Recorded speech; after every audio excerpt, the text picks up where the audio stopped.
The Sports Town Podcast. If we go now to the McGregor and Poirier fight, I was expecting Poirier to get the win and to get a knockout.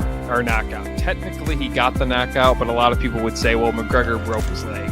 But to be honest with you, Poirier had that fight with the first few minutes, I felt McGregor was doing well, and then after a while, Poirier started dominating.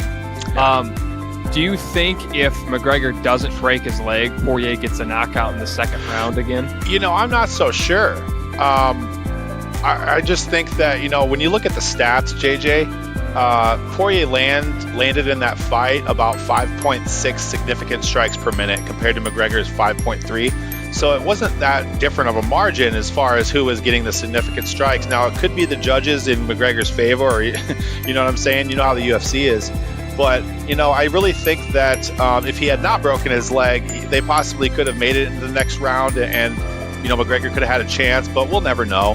When something like that happens in the fight, all you can do is really feel bad for that fighter because, they'll never know what would have happened if they wouldn't have got injured. And McGregor will constantly question if he would have came out of that fight on top or if he would have gone down and actually got KO'd by Dustin.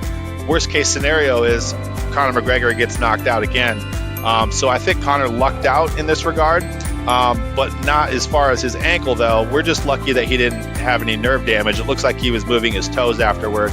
So, one thing I noticed was that Charles Oliveira came out and said that we should be giving McGregor a round of applause.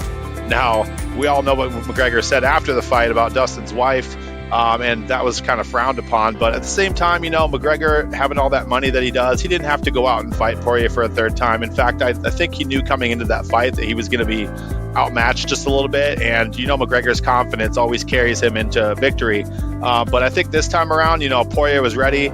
He knew the game plan, and I don't think Connor was able to adjust from the previous fight as much as he should have, being that he was too used to boxing and that he was really trying to be a boxer last fight. So this time around, Connor did what he was supposed to do. I even said to you, I think, and some of my other friends, that Connor's going to come out painting that octagon like a paintbrush with his kicks, and he surely did that.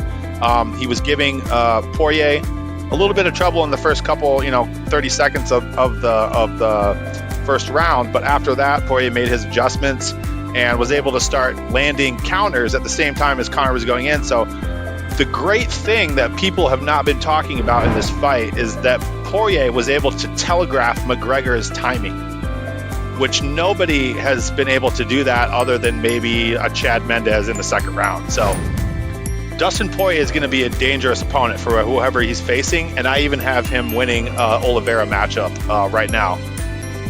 Speaking of Dustin Poirier and Charles Oliveira, do you think that's the next matchup, or do you think that's Poirier's next fight? Because I think he is the best fighter in that division.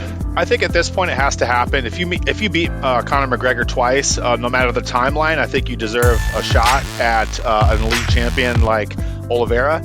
And to be honest, I think if you even ask Dana White or most fight analysts, they would probably favor Poirier in that fight. Now, I'm saying that's not what Dana White wants, but I think Dana White knows that if we set up that fight, that would be a huge pay-per-view event.